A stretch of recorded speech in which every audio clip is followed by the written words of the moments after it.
좀 익숙한 내용들이 많이 있으시죠.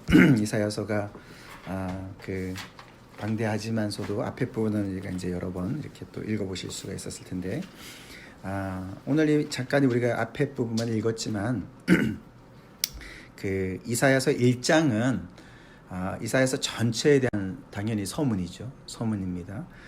이사야서를 우리가 이제 크게 두 개로 나눈다면은 1장부터 39장까지랑 40장부터 66장 이렇게 두 묶음으로 나눌 수가 있습니다. 그래서 이제 1장부터 39장까지는 대체적으로, 항상 그런 건 아니지만 대체적으로 그 이스라엘 백성들에게 임박한 피할 수 없는 하나님의 심판에 대한 경고가 계속 반복이 됩니다. 그리고 이제 40장부터 66장에는 하나님의 회복의 메시지가 이제 반복이 되는 것이죠. 이제 대략 그렇다는 것입니다. 이제 그런데 사실 이제 이사야서를 이제 그 두 개로 나누지만 이제 세 묶음으로도 묶을 수가 있어요. 이제 세 개로 나눌 수 있는데 그게 이제 1장부터 39장이 첫 번째고, 그 다음에는 40장부터 55장으로까지, 그 다음에 56장부터 66장까지 이렇게 세 군데로도 나눌 수 있습니다. 1장부터 39장, 그 다음 40장부터 55장, 56장부터 66장까지. 그래서 이게 그 내용을 가만히 보면요, 시대가 이렇게 그 시대에 따라서 그렇게 세 군데로 나눠지거든요. 그래서 1장부터 39장까지는 이사야 선지자가 생전에 살았을 때 얘기예요. 주로 이제 그 8세기, BC 8세기경 얘기를 하는 거예요. 그게 이제 오늘 1절에 우시야 왕과 요담과 아하스와 히스기야 시대에 이렇게 나와 있습니다. 그죠? 그게 이제 그 이사야 선지자가 굉장히 오랫동안 활동을 했습니다. 이게 이제 그 우시야가 죽던 해에 이제 우리가 이사야서 6장을 보면은 나중에 보겠지만 이사야가 이제 선지자로 이제 부름을 받는, 콜링을 받는 장면이 나오는데, 우시야 왕이 죽던 해에 받습니다. 그래서 그때부터 따지면은 히스기야 왕이 그 계속 이제 그 왕에 있을 때까지 따지면 한 50년이 돼요. 그 기간이. 그러니까 히스기야가 막 이제 왕으로 이제 등극이 됐을 때까지 따지면 한 25년. 그리고 그 전체를 따지면 한 50년이 되는데, 굉장히 오랜 기간 동안을 여러 4명의 왕들 시대를 거치면서 말씀을 이제 이렇게 증거한 사람인데, 그 내용이 이제 1장부터 39장까지 이사야가 살았을 때 이야기. 그래서 주로 여기도 보면은 유다와 예루살렘에 관하여 본 계시라 이렇게 있지 않습니까? 그래서 이제 유다가 그 당시 이제 분열 왕국이었거든요. 이 이제 이스라엘 나라가. 그래서 남쪽은 유다라 그랬고, 그죠? 남쪽은 유다하고 북쪽은 북이스라엘이죠, 그죠? 그래서 이제 이사야는 당연히 이제 남유다에 있었던 것이고, 예루살렘은 남유다의 도시죠, 수도죠. 북이스라엘의 수도는 사마리아죠, 그죠? 그렇게 이제 나눠져 있었습니다. 그래서 유다와 예루살렘에 관하여 본 계시라 이제 이렇게 표현한 것은 이 이사야 선지자가 이제 쭉 그 본 하나님의 말씀의 그 계시의 그 중심이 이제 유다와 예루살렘을 중심으로 해서 하나님께서 말씀하신 것을 기록했다 이렇게 이제 볼 수가 있습니다. 그 다음에 이제 40장부터 55장은요, 이들이 바벨론의 포로로 잡혀갔던 시대예요.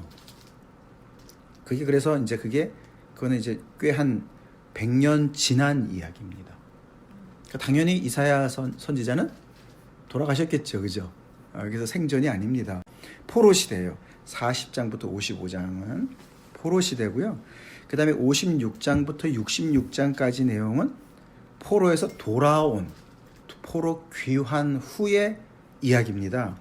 그래서 이것은 이제 포로 시대는 7세기 초반부터 중반까지이고, 7세기부터 6세기까지.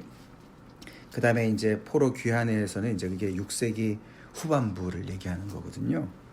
그러니까 이게 이제 굉장히 좀 이제 아니 가만히 있어봐. 그러면 이거 이제 이사야가 다 썼나? 그런 생각이 들죠, 그죠? 그렇겠죠? 네.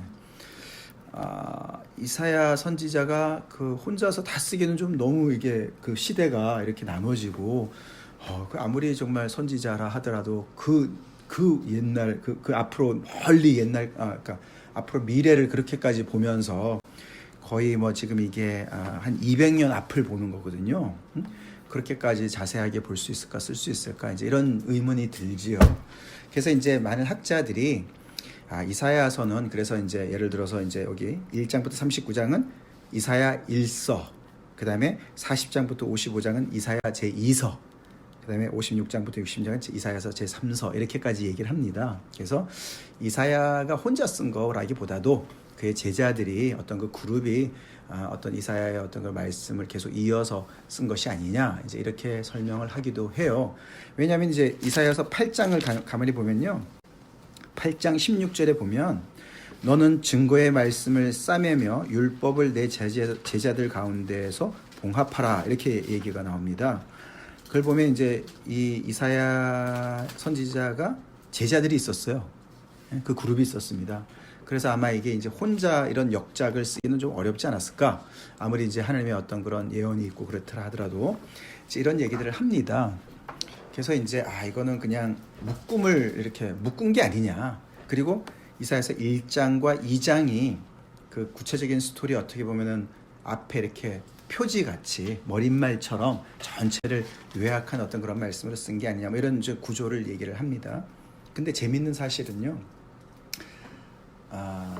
이게 이제 그동안에 그 발견된 성경이 많이 있지 않습니까?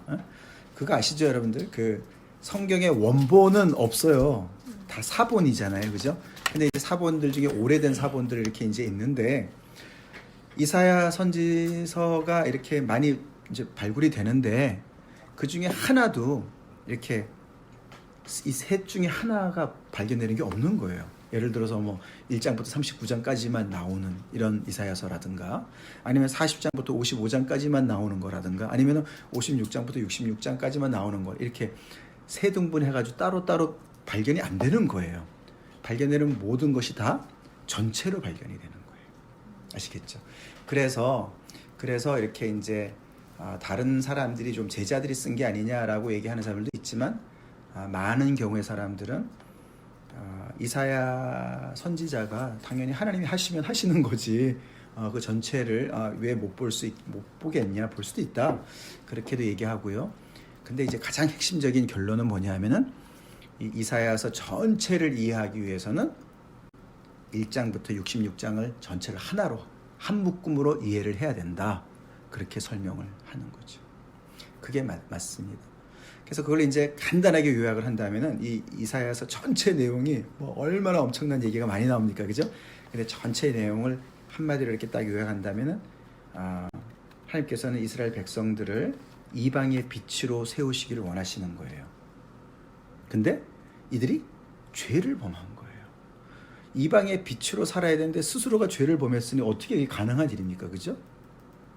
그렇기 때문에 하나님께서는 이 이스라엘 백성들을 어떻게든지 회복시키셔서 결국에는 이방의 빛으로 세우시는 거예요. 하나님의 그 만군의 여호와의 열심으로 그것을 만들어 가시는 거예요. 근데 어떻게 만들어 가시느냐? 그 만들어 가시는데 그 사이에 고난받는 종의 이야기가 나옵니다. 메시아가 나와요. 결국은 그들이 이 이사야 선지자도, 우리가 6장 잠깐 보겠습니다. 이사야서 6장. 우시야 왕이 죽던 해에 내가 본즉 주께서 높이 들린 보좌에 앉으셨는데 그의 옷자락은 성전에 가득하였고 스랍들이 모시고 섰는데 각기 6날개가 있어 그 둘로는 자기 얼굴을 가리었고 그 둘로는 자기 발을 가리었고 그 둘로는 날며 서로 불러 이르되 거룩하다 거룩하다 거룩하다 만군의 여호와여, 그의 영광이 온 땅에 충만하도다 하더라.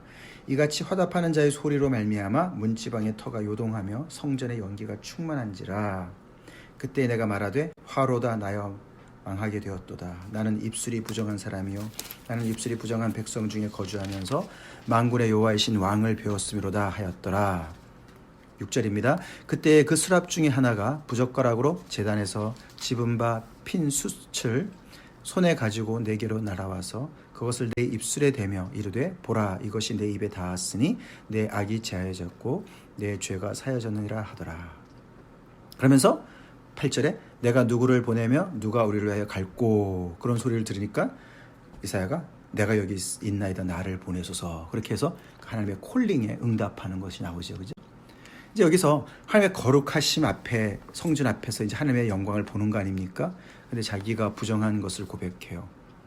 그래서 천사가 날아와서, 스랍이 날아와서 그에게 핀 수추로 그의 입에 대가지고 그의 부정한 입술을 정결하게 하지 않습니까? 그죠? 이제 그것이 이 이사야만 그런 것이 아니라 이 하나님의 부르심을 받은 이스라엘 백성 전체가 하나님 앞에서 정결함을 받아야 되는, 정결함을 받아서 결국은 이방인의 빛으로 서게 되는, 그것을 이렇게 어떻게 보면 대표로 보여주는 거라고 볼 수 있는 거예요. 이해가 되시죠? 그래서 그게 이제 바로 고난받는 종의 메시아의 역할을 그렇게 이제 나타내고 있습니다. 그래서 결국에는 나중에 이사야서 끝에 가보면은 정말 우리가 최근에 이제 새하늘과 새 땅 이야기가 나왔지 않습니까? 요한계시록에서도. 근데 그게 많은 부분이 이제 이 이사야서에서 이제 연결된 거거든요.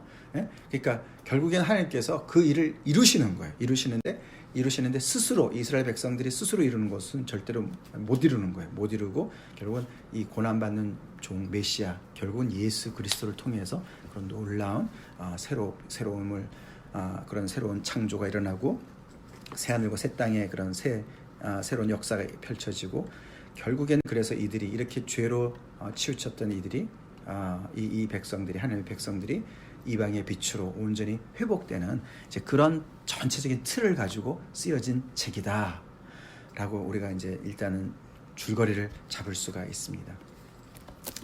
자, 그래서 이사야서는요, 어떻게 다른 표현으로는요, 극단의 책이다 이런 표현이 많이 나와요. 이제 극단이라는 것은 이제 극과 극의 얘기들이 많이 나옵니다. 지난 주일의 말씀에, 그죠? 우리 인간의 그 본질이 극과 극의 조합이라 그랬지 않습니까? 그죠? 기억나시죠? 예. 흙과 하나님의 생기의 조합이고, 그죠? 그 다음에는 자유와 순종의 조합이고, 그 다음에 나와 공동체, 우리의 조합이다. 그게 사실 극과 극이라는 거예요. 하나님께서 이렇게 정말 신비롭게 이거를 조화롭게 만드신 거예요.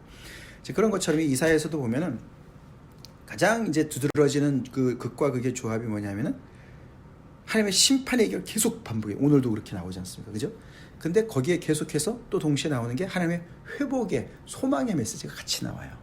그걸 우리는 잊어서는 안 됩니다. 아멘? 그래서 이 하나님의 심판이라는 것은요, 그들을 정말 그냥 망하게 하려고 하는 목적이 아닌 거예요. 심판의 경고를 통해서 그들이 돌아오기를 원하시고 심판을 고스로 하면서 결국은 그들을 새롭게 하셔서 새롭게 회복하신 하나님의 온전한 백성으로 만들려고 하시는 것이 하나님의 선하신 목적이라는 거예요. 그래서 이 이사야서에서는 계속 그것이 이렇게 짝으로 나오는데, 특별히 이제 1장과 2장이 그렇습니다. 우리 2장을 잠깐 보겠습니다. 우리 1장 앞에 읽어봤으니까 2장 1절부터 보겠습니다. 아모스의 아들 이사야가 받은 바 유다와 예루살렘에 관한 말씀이라. 앞에 1장 1절과 좀 비슷하죠. 2절 말이래 여호와의 전에 산이 모든 산 꼭대기에 굳게 설 것이요 모든 작은 산 위에 뛰어나리니 만방이 그리로 모여들 것이라. 1장과는 사뭇 좀 다른 분위기죠. 그죠? 뭔가 말일에 하나님의 마지막 그때에는 뭔가 새로운 역사가 일어나는데 여호와의 전에 산에 그 산이 모든 산 꼭대기 위에 설 것이다. 즉 다시 말해서 하나님의 성전의 그 온전한 회복이 일어날 것이라는 것을 얘기하는 거예요. 그래서 모든 작은 산 위에 뛰어나고 만방이 그리로 모여들 것이라는 거예요. 지금은 이 이스라엘 백성들이 완전히 죽을 써가지고 말이죠. 예, 정말 이 하나님의 영광이 땅에 떨어지고 성전의 그 어떤 예배드리는 것도 땅에 떨어져서 진짜 이 만방이 조롱거리가 됐는데, 이 장에 보면은 완전히 뒤집어져서 만방이 거기에 하나님의 영광을 보고서 그리로 모여들 것이라고 얘기하는 거예요. 많은 백성이 가며 이르기를 오라 우리가 여호와의 산에 오르며 야곱의 하나님의 전에 이르자. 그가 그의 길을 우리에게 가르치실 것이라. 우리가 그 길로 행하리라 하리니 이는 율법이 시온에서부터 나올 것이요 여호와의 말씀이 예루살렘에서부터 나올 것이며. 이게 완전히 회복된 모습을 보여주는 거예요. 1장에서는 아까 우리가 봤지만서도 완전히 슬프고 범죄한 나라고 허물진 백성이고 행하게 종자고 행위가 부패한 자식들인데 말이죠. 그래서 율법을 내팽개친 거예요. 그래서 여기 우리에서 오늘 안 읽었지만 10절에 보시면은 너희 소돔의 관원들아 여호와의 말씀을 들을지어다. 너희 고모라의 백성들아 우리 하나님의 법에 귀를 기울일지어다. 왜냐하면요, 이들이 이 율법을 내팽개쳤거든요. 예? 그런데 2장에 보면 다시 그 율법이 시온에서부터 나올 것이고 여호와의 말씀이 예루살렘부터 나올 것이라. 그가 열방 사이에 판단하시며 많은 백성을 판결하시리니 무리가 그의 칼을 쳐서 보습을 만들고. 예, 이 아주 엄청난 그런 평화의 시대를 얘기하는 거 아닙니까? 칼이 이제 더 이상 필요가 없어요. 그래가지고 그걸 가지고 이렇게 곡괭이 같은 걸 만드는 거예요. 이제 농사 지으는 도구로 만드는 거예요. 창을 쳐서 낫을 만들고, 창도 필요 없는 거예요, 그죠? 그래서 완전히 이제 그런 어떤 평화의 시대가 일어나서 이 나라와 저 나라가 다시는 칼을 들고 서로 치지 아니하며 다시는 전쟁을 연습하지 아니하리라. 야곱의 족속아 오라, 우리가 여호와의 빛에 행하자. 그렇게 얘기합니다. 그래서 완전히 어떤 소망의 이야기가 2장에 나오는 거예요. 이렇게 1장과 2장이 또 이렇게 짝으로 나옵니다. 그래서 하나님의 엄위한 그런 어떤 심판의 이야기와 그 다음에 어떤 그 회복의 이야기가 계속 이렇게 반복 교차하게 나오면서 하나님의 어떤 그 선하신 의도를 계속 밝히고 있는 것이죠. 자, 이제 그렇게 우리가 좀 이제 주변적인 걸 좀 보고 이제 오늘 읽은 본문으로 들어오겠습니다. 다시 1절부터 9절까지를 잠깐 읽고 계세요.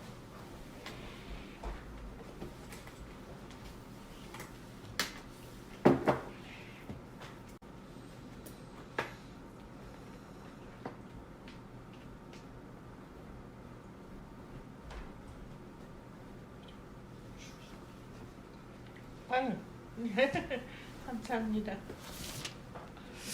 우리 얇게 있다. 네. 자,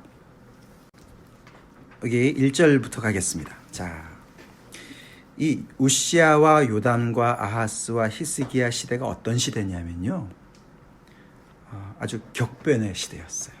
격변의 시대. 요즘의 세상이 지금 그렇죠. 새해부터 지금 이란과 지금 미국이 지금 전쟁에 일촉즉발해 있는 상황이고, 진짜 좀 불안한데, 이제 이때가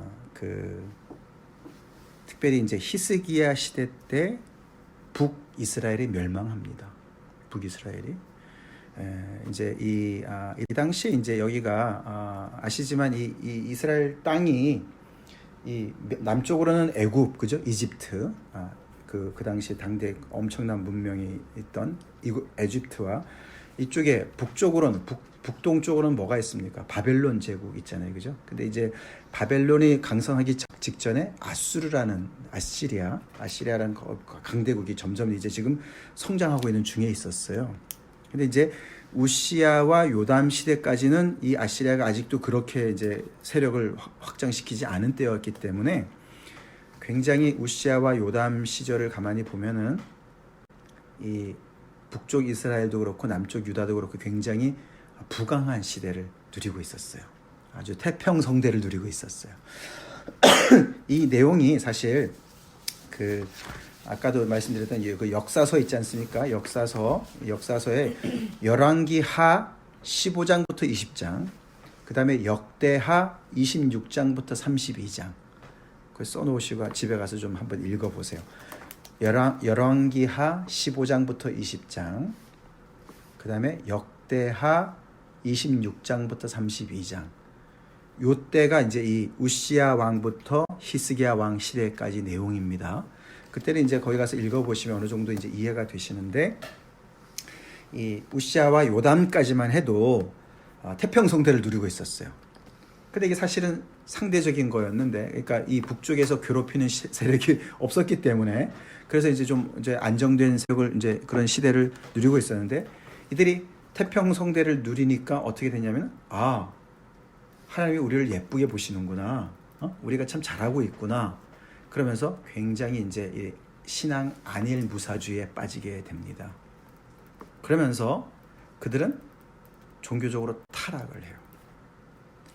종교적으로 타락한다는 얘기는 다른 게 아니죠, 그죠? 이제 뭐 물질도 풍요해지고 삶이 윤택해지고 그러면서 어떻게 됩니까? 딴짓을 하는 거죠, 그죠? 그러면서 하나님 이외의 것들에 이제 관심을 갖게 되고 하나님을 간절히 찾지를 않고 예배가 타락을 하고 삶이 타락을 하는 거예요. 근데 이사야서는 사실 오늘 이제 이사야는 이 2절부터 9절까지 내용도 잠깐 나와 있지만 이미 그들이 어떤 현실은 아직 태평성대를 누리고 있지만 그들은 이미 영적으로 타락한 것, 그리고 그들이 그렇기 때문에 결국에는 앞으로 그들에게 닥칠 많은 어려움들을 이미 영적으로 보고 있었어요. 그 얘기가 계시라는 뜻이에요. 예루살렘에 관하여 본 계시다, 비전이다. 우리가 이제 요한 계시록도 많은 환상이 있었지 않습니까, 그죠? 근데 이제 요한이 진짜로 하나님 앞에서 이렇게 눈에 열려 있는 어떤 그런 본 것들을 기록한 것이 있는데, 여기서 이사야도 이제 아까도 이제 우리가 6장에도 보면은 이제 여호와의 성전에서 하나님의 영광을 봤습니다, 그죠? 근데 여기 이제 오늘 기록된 내용들은 어떻게 본 어떤 그런 진짜 환상보다는 벌어지고 있는 현실을 그 실질적인 의미를 파악할 수 있는, 그걸 꿰뚫어 볼 수 있는 그런 어떤 통찰력을 얘기하는 거예요. 하나님께서 주셔서, 아시겠죠? 그래서 현실적으로는 굉장히 태평성대를 이루고 말이죠. 뭐 잘 나가는 것 같고 나라가 부강하고 말이죠. 그래서 굉장히 하나님의 복을 받는 것 같은데 이게 속은 썩어 문드러진 것을 보는 어떤 그 통찰력을 얘기해요. 이게 이제 계시라는 거예요, 아시겠죠? 그래서 이사야가 그런 이제 본 것이 이 우시아와 요담 때부터도 벌써 이제 영적으로 타락한 모습이 많이 보였고, 아하스 때부터는 이제 이 아시리아가 굉장히 부강해졌습니다. 그래서 이 강대국이 이제 이 아시리아가 생긴 거예요. 그래가지고 이 북이스라엘과 그 옆에 이제 시리아 쪽에 있던 이제 아람국이 있었습니다. 이제 이 북이스라엘과 아람은 반 아시리아 정책을 폈어요. 당연히 이제 그렇겠죠. 이제 이게 강대국이 오니까. 근데 이제 이 아하스 왕은 친아시리아 정책을 폈습니다.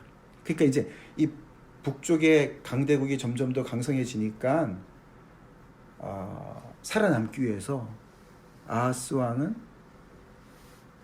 외교적인 면에서 이제 그 강대국에 붙으려고 그런 거죠, 당연히.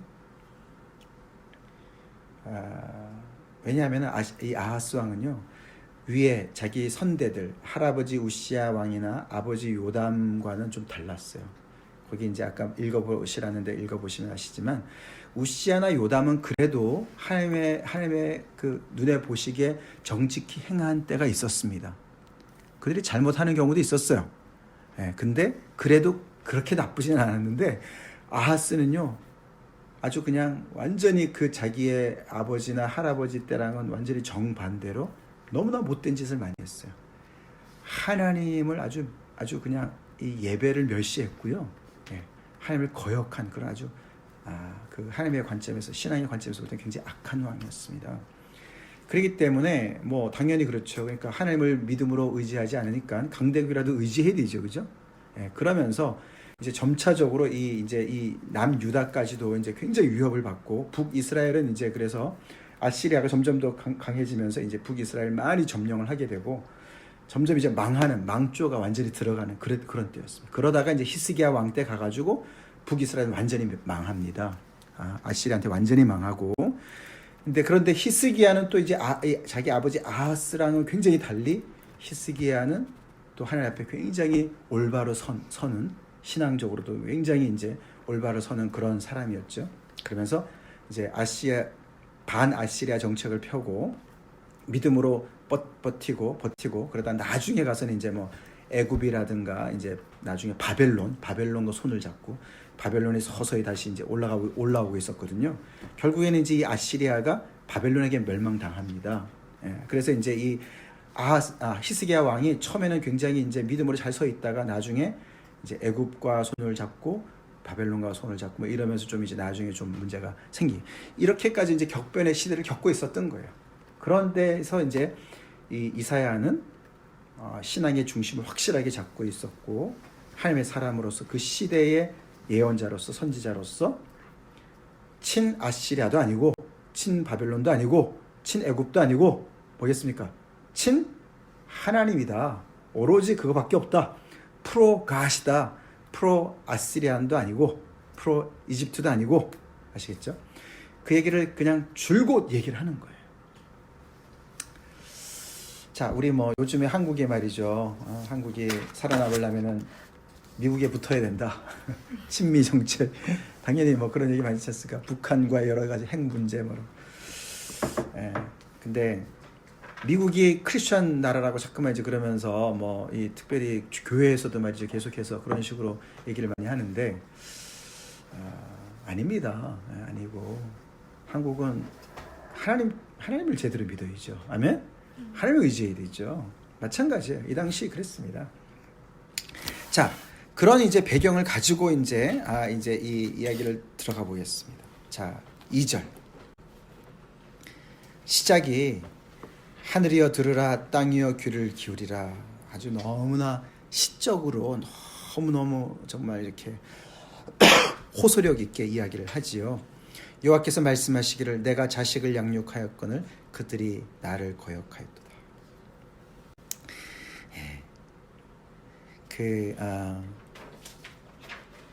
그래서 이 2절과 3절은 하나님께서 이제 시작하십니다.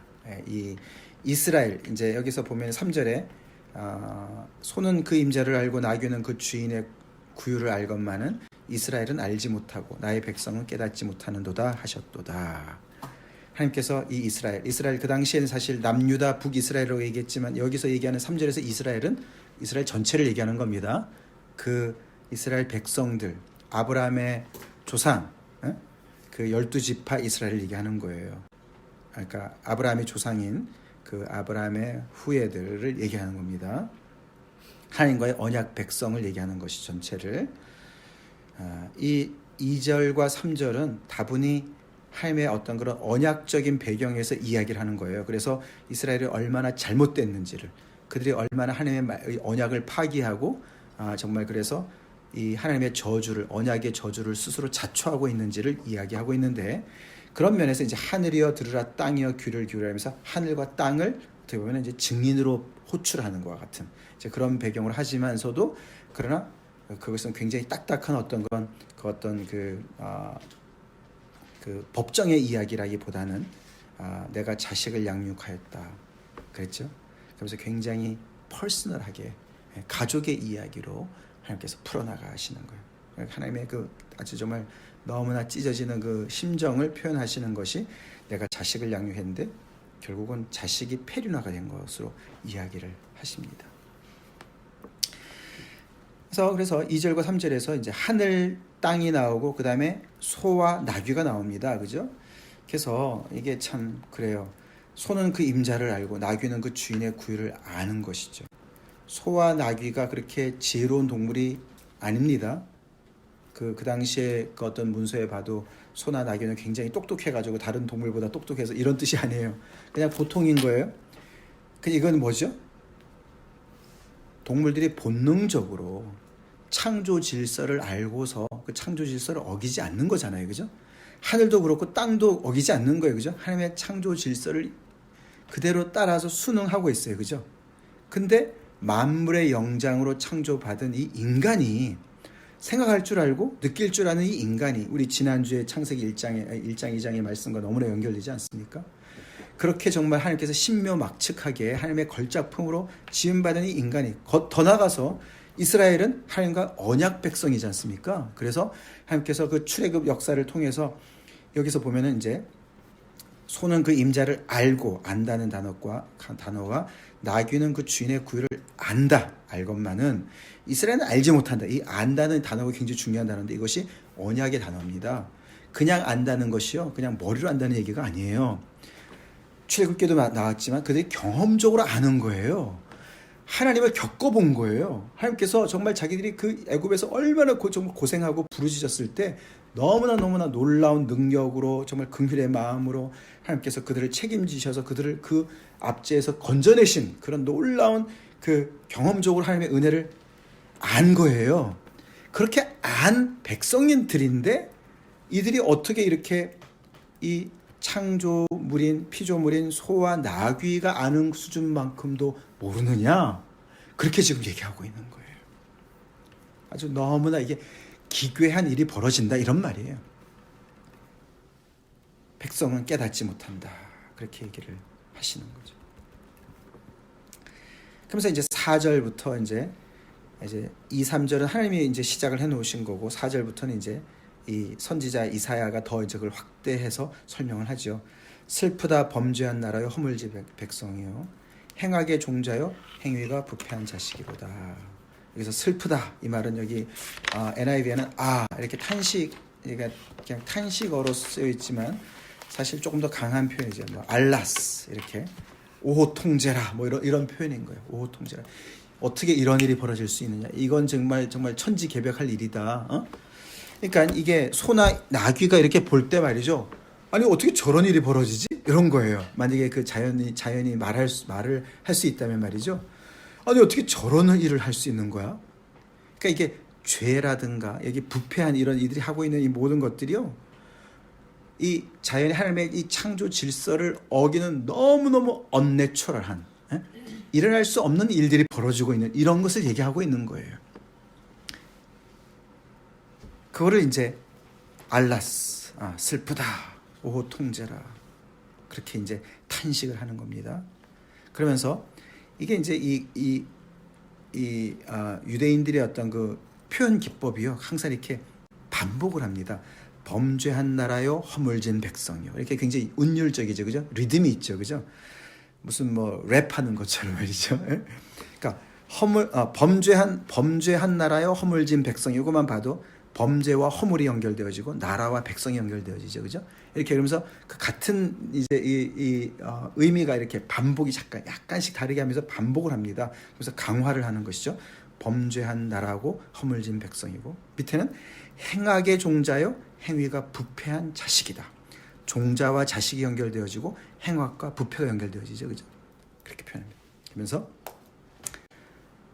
이 소는 임자를 알고 주인을 알고 나귀는 그 주인의 구유를 알고 그래서 자기가 어디에 속해 있는지를 알고 그렇죠?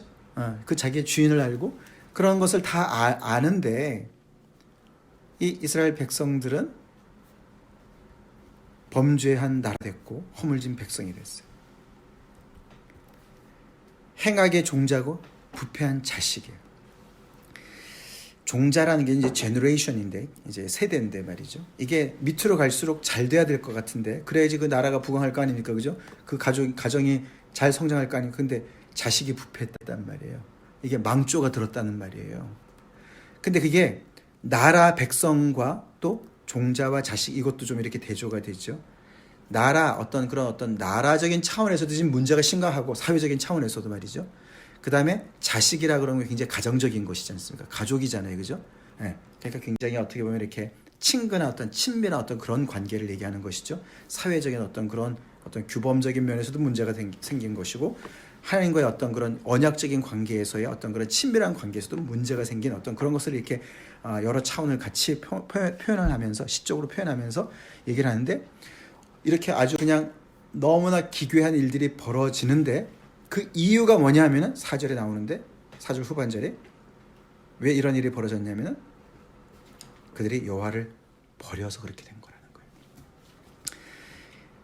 여호와를 버리고 이스라엘의 거룩한 일을 만홀히 여겨 멀리하고 물러갔다. 결국 여호와를 버리고 여호와를 또 다시 반복하죠. 어떻게 반복합니까? 이스라엘의 거룩하신 이 이렇게 표현합니다. 결국 같은 얘기예요, 그죠? 근데 여호와가 누구라고요? 이스라엘의 거룩하신이라는 거예요. 여호와는 거룩하신이에요. 아까 우리가 6장을 봤지만서도 거룩하다. 이사야서에서 하나님의 모습은 거룩하신 분이세요. 근데 그 거룩하심이 하나님의 진노도 이루시지만 하나님의 회복도 은혜로 사랑으로 그를 회복하시는 회복까지도 연결되는 그 거룩함을 얘기하는 거예요. 거룩이라는 것은요, ardorness예요. 홀리니스라는 건 ardorness예요. 완전히 타자, 완전히 다른 그런 분이다라는 거예요. 여호와가 거룩하시다는 말은요, 존재론적으로도 하나님 한 분밖에 없으세요, 그죠? 그래서 모든 신들과 굉장히 구별되신 그런 분이신과 또 동시에 그분의 성품이 다른 거예요. 아시겠죠? 이분은 정말로 하나님의 그 사랑과 은혜, 그분의 그 모든 그 어떠하심, 그리고 죄인을 사랑하시고 죄인을 끝까지 긍휼히 여기시는 그것조차가 너무나 구별되는 타자적인 완전히 아주 그냥 다른 차원에 계시는 그런 뜻입니다. 그게 거룩하신 거예요. 하나님의 그런 분이세요. 그런 분이세요. 그렇기 때문에 이들이 이렇게 하나님께서 이들을 이렇게 벌하시는 것이고 그렇기 때문에 그들에게 회개하라고 그러시고 것이고, 그렇기 때문에 하나님께서 그들에게 소망이 되실 수 있는 거예요. 그들을 포기하지 아니하시고 그들을 회복시키시는, 그게 다 하나님의 거룩함과 연결되어지는 것이죠. 근데 그게 이스라엘의 거룩하신이라는 거예요. 언약적인 관계를 얘기하는 거예요. 하나님께서는요, 이 이스라엘 백성과의 언약을 파기하지 않으시는 거예요. 끝까지 책임지시는 거예요. 근데 그 하나님을 이들이 버리고 만홀히 여기고 멀리하고 물러갔다, 내팽개쳤다, 헌신짝처럼 버렸다, 발로 걷어찼다, 그런 뜻이에요. 퇴짜를 놨다, 그런 뜻이에요. 이게. 그렇게 했더니 결과가 뭐라고요? 범죄한 나라가 됐고 허물진 백성이 됐고요, 행악의 종자가 됐고 행위가 부패한 자식이 된 거예요. 망해가는 거예요. 망조가 들어가고 있는 거예요. 하나님을 버렸더니요, 망조가 들었어요. 그래서요, 이게 이 4절이 굉장히 중요한 건데요, 하나님을 버리는 이 신앙의 타락이요, 삶의 타락으로 연결되어지는 거예요. 신앙의 타락이요, 삶의 망하는 것으로 연결되어지는 거예요. 나라가 망하고 있어요. 그들의 도덕적인 삶에서 부패함이 나타나고 있어요. 이것이 하나님을 버린 대가가 되는 거예요.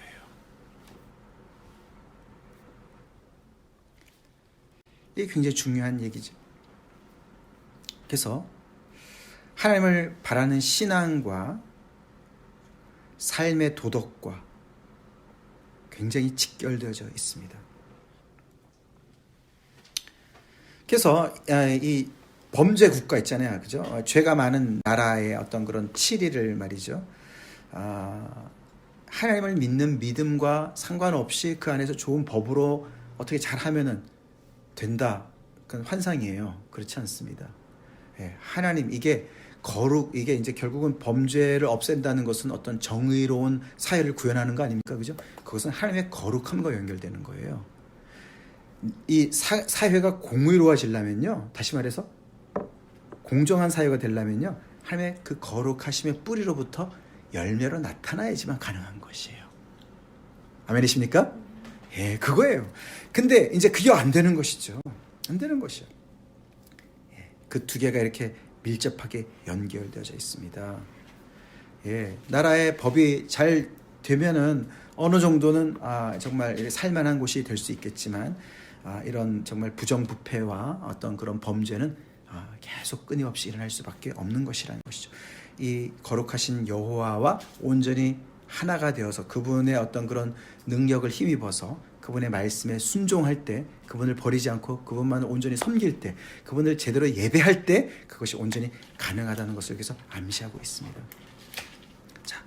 자, 그래서 이제 이렇게 이들이 어떤 범죄하고 허물지고 부패한 모습을 5절과 6절에서는 건강으로 모습을 표현합니다. 건강이 어떻게 되냐면, 이들이 병이 들었습니다. 너희가 어찌하여 매를 더 맞으려고 폐역을 거듭하느냐. 온 머리는 병들었고 온 마음은 피곤하였으며, 발바닥에서부터 머리까지 성한 곳이 없이 상한 것과 터진 것과 새로 맞은 흔적뿐이거늘 그것을 짜며 싸매며 기름으로 부드럽게 함을 받지 못하였도다. 그래서 그들의 그 죄된 모습을요, 건강과 빗대서 얘기하는 거예요. 우리가 그렇잖아요. 건강한 것은 어떤 우리 육신의 정상적인 상태를 얘기하는 거죠. 그죠? 우리의 몸의 기능이 정상적으로 움직이면은 건강하죠, 그죠? 근데 몸에 뭔가 잘못된 것이 예를 들어서 어디에 상체기가 났다든가 뾰록지가 났다든가 종기가 났다든가 이러면 뭔가가 잘못된 거예요, 그죠? 기능이 잘못된 거예요. 그 얘기를 하는 거예요, 지금. 온 머리가 병들었고 온 마음은 피곤하였고 발바닥에서부터 머리까지 상한 것이 하나도 없는 거예요. 다 상하고 상처투성이고 터지고 막 그냥 헌대가 난 거예요. 그 얘기를 하는 겁니다. 그런데도 짜고 싸매고 기름을 부드럽게 이렇게 치료를 받지 못하는 거예요. 무슨 얘기인가 하면은 이것이 자연적인 현상이 아니라는 것을 얘기하는 거예요. 하나님의 저주의 심판을 받고 있다는 것을 얘기하는 거예요. 그래서 이게 표현이 매를 더 맞는다, 새로 맞은 흔적이다, 이런 말들이 다 이제 수동태지 않습니까? 이들이 왜 이렇게 범죄한 나라가 되었고 허물진 나라가 됐냐면은, 부패한 자식이 됐냐면은 이들이 하나님을 버린 대가 때문에 그렇다는 거예요. 그것이 그래서 다 이제 우리가 신명기에 보면은 신명기 31장, 32장 이런 데 보면은 하나님께서 왜 아시잖아요. 28장부터 나오는 것도 있잖아요. 그죠? 너네가 이 언약을 지키면은 너네가 들어가면서도 복을 받고 나가면서도 복을 받고 많은 하나님의 복을 받을 것이고 하나님께서 정말 지켜주실 것이다. 그런 얘기가 나오죠. 너네가 근데 이 언약을 어길 시에는 너네가 정말 온 사방에서 정말 이렇게 벌을 받을 것이다.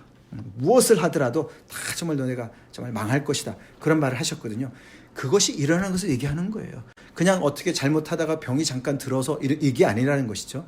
하나님께서 그들이 이 하나님을 버렸기 때문에 거기에서 당연히 나타나는 결과로서 이렇게 그들이 건강을 잃은 것을 표현하고 있고요. 그 다음 7절부터 9절까지는 7절부터 8절까지는 사회적인 어떤 그런 이 외세의 침입으로 말미암아 약탈을 받아서 망한 모습을 보여주는 겁니다. 너희의 땅은 황폐하였고 너희의 성읍들은 불에 탔고 너희의 토지는 너희 목전에서 이방인에게 삼켜졌으며 이방인에게 파괴됨 같이 황폐하였다. 그래서 아까 말씀드렸던 이 아시리아가 말이죠. 점점 더 강성해지면서 정말로 그들에게 와가지고요. 그 백성들을 멸하고 그 아까 얘기했던 아하스 왕이 말이죠. 북쪽의 이스라엘과 나중에 나옵니다. 북쪽의 이스라엘과 그 아람 왕과 이렇게 결탁을 해가지고 그들이 동맹을 맺어가지고 이 남쪽 유다를 이제 압력을 주는 거예요. 너네도 우리와 같이 반아수르 정책을 펴자. 우리의 힘을 합해라. 그러니까 여기서 반대를 합니다. 그래가지고 이들이 쳐들어와요. 이 북이스라엘이요. 남유다를 쳐들어옵니다. 아람과 함께. 그때 이게 이제 이사야서 7장에 나옵니다. 그때 가서 더 자세히 보겠지만 그래가지고 거기에 많은 사람들을 멸하고 막 끌고 가고 막 이러거든요.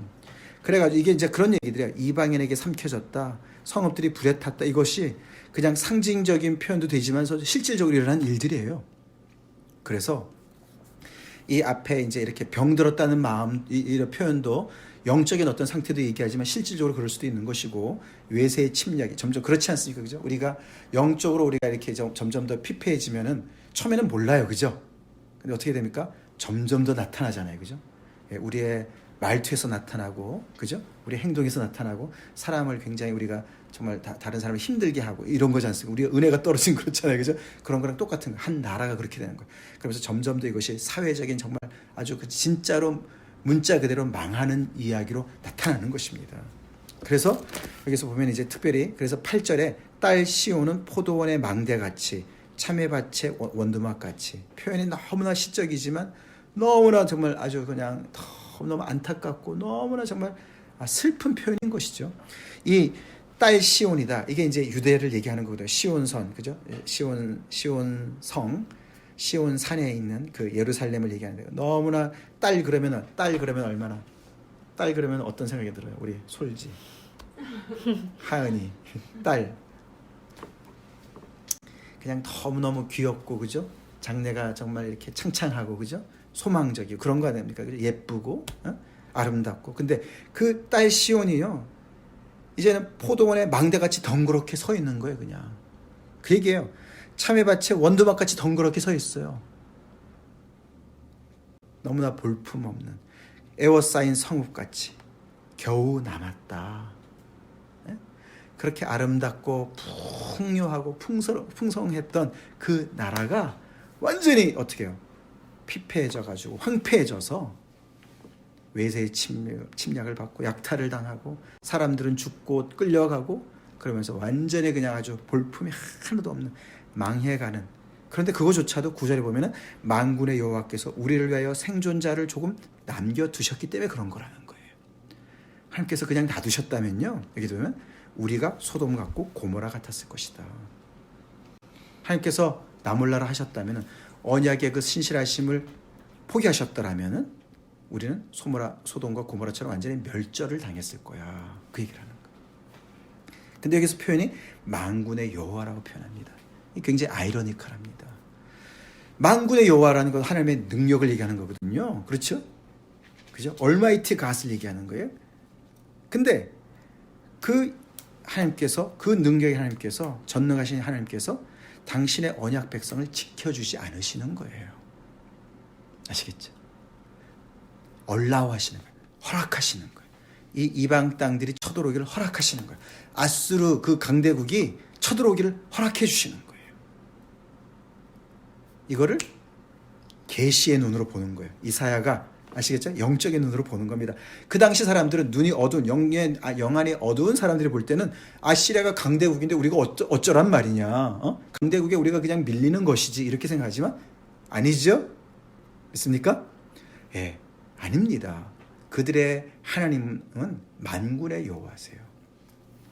예, 그분이 능력이 모자라서 무능해서가 아니라는 것입니다. 아시겠죠? 하나님께서 허락하셔서 그들이 이렇게 정말 망하게 하시고 그러나 어느 정도는 남겨두시는 거예요. 소망의 불씨를 남겨두시는 거예요. 왜요? 회개하라고. 회개해서 다시 출발해서 이방의 빛으로 다시 쓰라고 하나님께서 말씀하시는 거예요.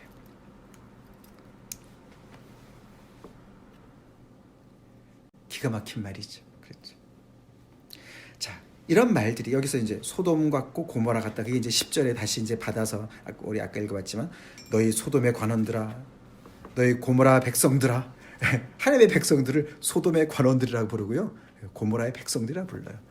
우리 구약의 가장 대표적인 그저 하나님의 저주를 받은 소돔과 고모라 성 아시지 않습니까? 우리 창세기 나오잖아요. 그들이 얼마나 타락을 했으면 그렇게 부릅니다. 근데요, 놀라운 사실은 이게 우시아와 요담 때는 어때라 그랬죠? 태평성대 때였어요. 많은 사람들이요, 우리가 하나님의 축복을 받고 있어, 우리 지금 잘하고 있어, 우리 하나님께 예배 잘 드리고 있고 우리 신앙생활 참 잘하고 있어 라고 생각했을 때 이런 예언의 계시의 메시지를 전했다는 것입니다. 실상을 꿰뚫어 보는 선지자의 모습인 거예요. 그러니까 그 당시 사람들은요, 얼마나 이사야가 정말 꼴보기 싫었을까요? 그죠? 저 사람 왜 저렇게 부정적이야? 왜 저렇게 정말 아주 너무나 극단적으로 저렇게 얘기하지? 무슨 소리야? 우리가 언제 망했다? 우리가 무슨 부패한 자식이야? 우리가 왜 황폐해? 이런 얘기를 할 수가 있다라는 것입니다. 그게 무서운 얘기예요. 무서운 얘기죠. 그러나 아까도 말씀드렸지만 선지자는, 예언자는 그들의 심령을 꿰뚫어 보는 것이죠. 꿰뚫어 보는 것이죠. 하나님은 우리의 심령을 감찰하시죠? 아멘. 우리의 폐부를 감찰하시는 분이세요. 그래서 우리 또한 지금은 아직은 아닌 것 같아도, 지금 그래도 꽤 살만하고 꽤 부유한 것 같고 꽤 뭐가 돌아가는 것 같더라도 내 마음이 하나님을 떠난 것이 아닌가, 내 마음이 하나님을 버린 것이 아닌가, 우리 교회는 어떤가, 머리끝부터 발끝까지 정말 성한 것이 하나도 없는 것처럼 그렇게 정말 상한데도 불구하고 하나님 앞에 돌아오질 않고 회개하지 않고 정신 차리지 않고 괜찮을 거야, 낙관론적으로 잘 될 거야, 영적으로 깨워서 하나님 앞에 경성해서 회개하고 돌이키고 정말 우리의 신앙에 이것을 회복하지 않고서 계속 있는 것이 아닌가, 그런 메시지를 우리가 들어볼 수가 있죠. 우리가 이제 이번 주에도 창세기 3장 이제 그렇게 하나님께서 신묘막측하게 지은 인간이 타락하는 그 장면을 우리가 이제 보게 되는데요. 그 타락의 어떤 그들이 범한 그 어떤 것은 굉장히 사소한 것 같은 것인데 그 파급 효과가 어마어마해요. 어마어마합니다. 그 모든 창조 세계가 완전히 엉망이 되거든요. 엉망이 돼요. 이제 이게 똑같이 여기서도 이제 연결되어지는 거예요. 우리가 하나님을 소홀히 대하는 그것이요, 별거 아닌 것 같은데 그것이 모든 것을 깨뜨립니다. 내 존재를 깨뜨리고요, 망하게 하고요, 관계를 깨뜨려요. 너와 나의 관계를 깨뜨려요. 사랑하는 사람들과의 관계를 깨뜨려요. 교회를 망칩니다. 그리고 그것은 결국 더 나아가서요, 영적인 것에서만 머물지 않아요. 바깥으로 드러나요. 구체적인 사회적인 죄악으로 드러납니다. 온갖 부정부패와요, 약탈과 압제로 나타납니다. 그래서 약한 자들, 연약한 자들, 가난한 자들, 고아와 과부들을요, 그들의 얼굴을 맷돌질한다. 와, 그런 사회적인 아주 악으로 나타나는 거예요. 하나님의 말씀은 정말 엄청나게, 정말 굉장히 본질적인 말씀입니다. 여기까지 하겠습니다.